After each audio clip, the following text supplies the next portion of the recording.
কি হে নিতাই, শুনলাম এবার নাকি শুধু আখের চাষই করেছ? সে কি দাদা, শুধু আখের চাষ? কি আর করব, কোনো চাষই তো তেমন কিছু করতে পারলাম না। তাই ভাবলাম এবার যে এই চাষই করব, সব জমিতে ওই একই ফসলের চাষ করব। তা বেশ বেশ, এবার তো মনে হচ্ছে তোমার বাম্পার হয়ে যাবে। সবই কপাল দাদা, ভাগ্যে যা আছে তাই হবে, ও নিয়ে আমি চিন্তা করি নে। আরে দিন দিন দেশের অবস্থা যা হচ্ছে, তাতে করে চাষ করবার মানুষই তো খুঁজে পাওয়া যাবে না। ঠিকই বলেছ দাদা, এই অসাধু ব্যবসায়ীরা সারের নামে যেসব রাসায়নিক পদার্থ মাটিতে দিয়ে মাটির সব গুণাগুণ নষ্ট করে ফেলছে, তাতে একদিন এসব জমিতে কিছুই ফলবে না। শুধু কি তাই, এত কষ্ট করে মাথার ঘাম পায়ে ফেলে যে ফসল ফলায়, তাও তো ন্যায্য মূল্যে বিক্রি করতে পারি না। ঠিকই বলেছ দাদা, এই জন্যই তো সবাই চাষের থেকে মুখ ফিরিয়ে নিচ্ছে। মুখ ফিরিয়ে নিয়ে কি শেষ হচ্ছে? একবার ভেবে দেখো তো, দিন দিন জনসংখ্যা ঠিকই বেড়ে যাচ্ছে, কিন্তু চাষের জমি কমতেই যাচ্ছে, জমিতে চাষ কমে যাচ্ছে।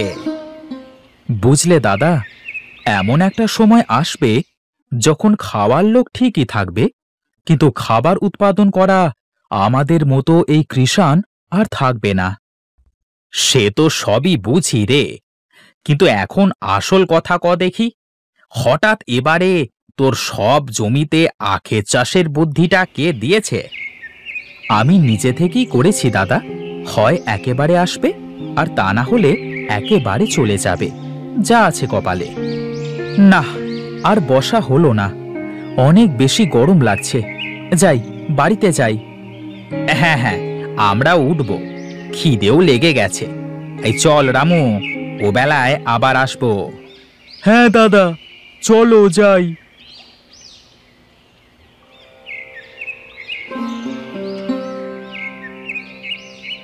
কই গো গিন্নি, কোথায় তুমি?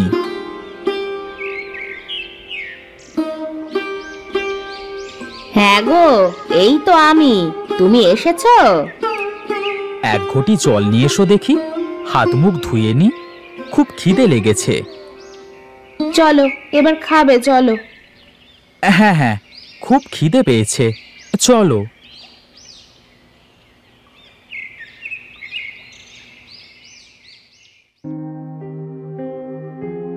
বাহ বাহ গিন্নি বাহ, তোমার হাতের রান্নার স্বাদের কোনো তুলনা হয় না।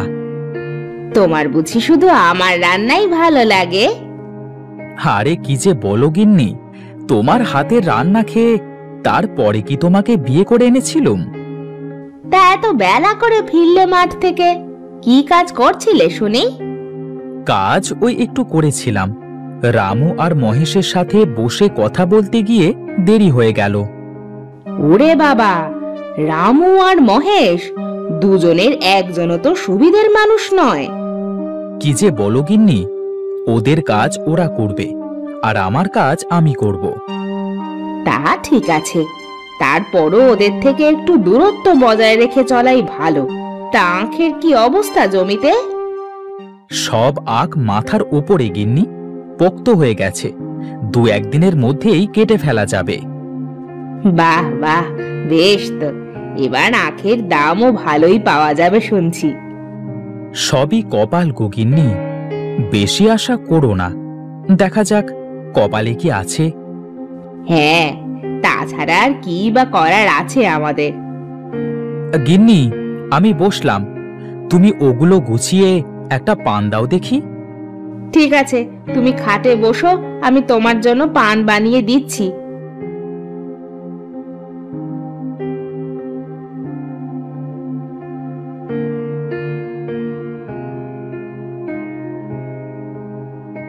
এই নাও তোমার পান।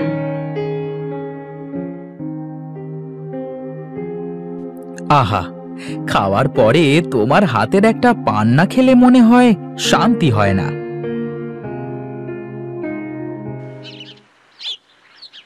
কি গো, এবার নাকি মাঠে সবাই আখের চাষই বেশি করেছে শুনছি? এত বেশি আর কই, নিতাই ওর সব জমিতে আখের চাষ করেছে, এই জন্য এমনটা সবাই বলা বলি করছে। শুনছি এবছর নাকি আখের দাম ভালো হবে। হ্যাঁ, তাই তো শুনছি চারিদিকে। আমিও যদি আরেকটু বেশি করে আখের চাষ করতাম এবছর। তোমার তো মাথায় খালি যত সব আজগুবি চিন্তা ভাবনা, তুমি এসব কি করে বুঝবে? থামো থামো গিন্নি, আগে ফসল ঘরে আসতে দাও, তারপর দেখা যাবে। আমি ঘরে গিয়ে একটা ঘুম দিই গিন্নি, বেলা একটু পড়লেই ডেকে দিও, মাঠে আবার শেয়ালের উৎপাত হয়েছে। ঠিক আছে, তুমি গিয়ে ঘুমাও এখন তাহলে।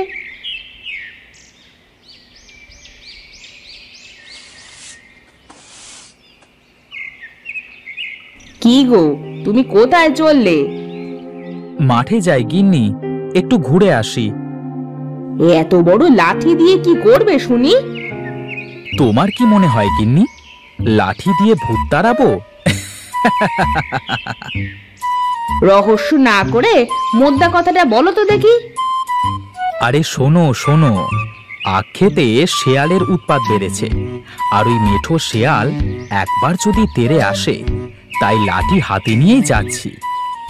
ঠিক আছে, তাহলে সাবধানে যাও।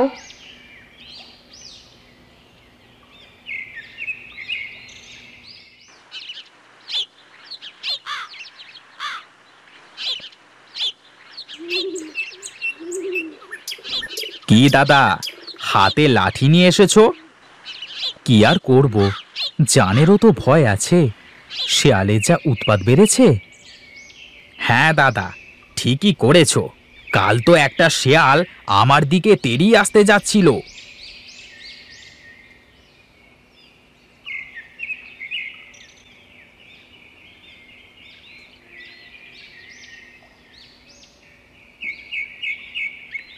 ওই দেখ মহেশ, শালারা কেমন আগগুলো খেয়ে নষ্ট করে এখন ঘুরে বেড়াচ্ছে। লাঠিটা দাও তো দাদা, তারপর দেখছি। দাদা, আমার মনে হয় আগ কেটে ফেলাই ভালো হবে। হ্যাঁ রে, আমিও তাই ভাবছি, কালই আগ কেটে ঘরে তুলবো ভাবছি, আর এখন তো দামও ভালো। হ্যাঁ দাদা, তোমার তো এবার কপাল খুলেই গেল।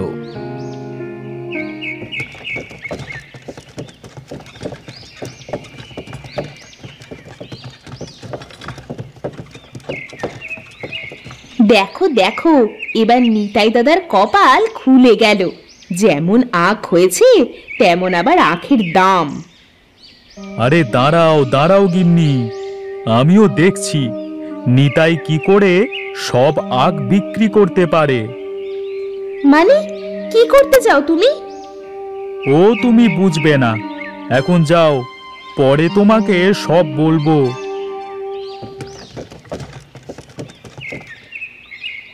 কি গো, এ কয়টাই নাকি শুধু? আরে এ পাগলি কি বলে, এ তো এক গাড়ি মাত্র, আরো সব নিয়ে আসবো তো।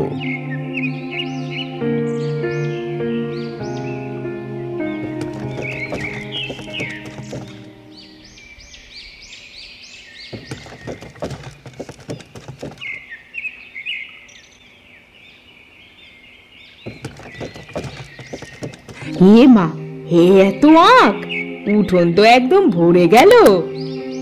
হ্যাঁ গো, এবার ভালোই ফলন হয়েছে, কপালে থাকলে কালকে খরিদ্দার আসবে, ভালো দামও পাবো। হ্যাঁ গো, তাই হবে, দেখো। চলো চলো, এখন ঘরে যাওয়া যাক।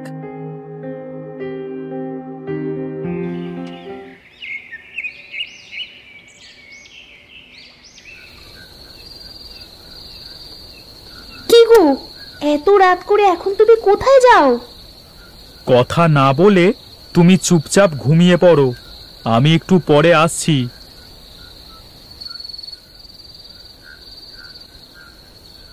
এই রাতের মধ্যেই আমাকে যা করবার করতে হবে।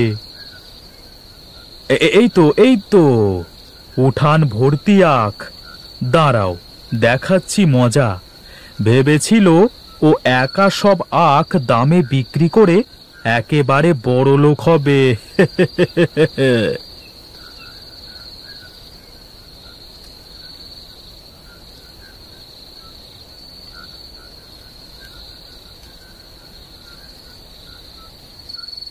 যাক, আমার কাজ শেষ। এবার বেটা সকালে উঠে বুঝবে।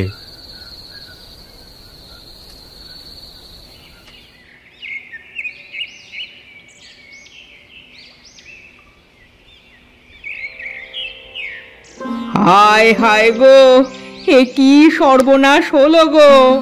আমার এত বড় সর্বনাশ কে করলো গো!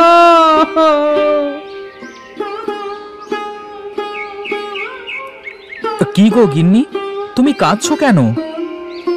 দেখো দেখো, আমাদের উঠান ভর্তি আখ চুরি হয়ে গেছে।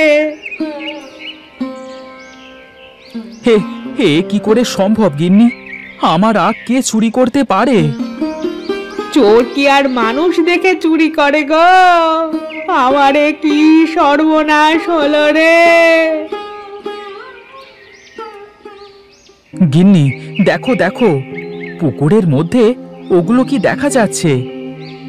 হ্যাঁ গো, তাই তো, ওগুলো তো আখের মতোই দেখা যাচ্ছে।